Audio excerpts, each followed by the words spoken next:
Do you feel tightness after you go on a run or walk? Well, here are 3 easy but effective stretches that can be done before or after. First, we will start with the calf stretch.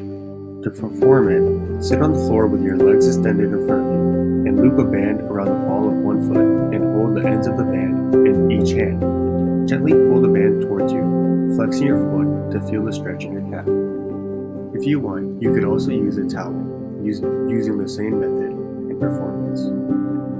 Next, we'll be moving on to the hamstring stretch.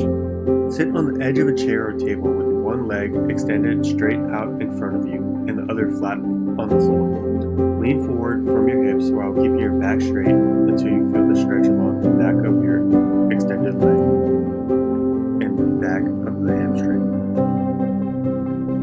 Lastly, the piriformis stretch, which targets the piriformis muscle, which is located deep in the buttocks.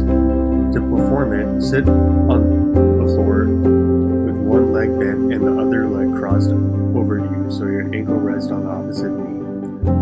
Keep your back straight and lean forward slightly until you feel the stretch in the back of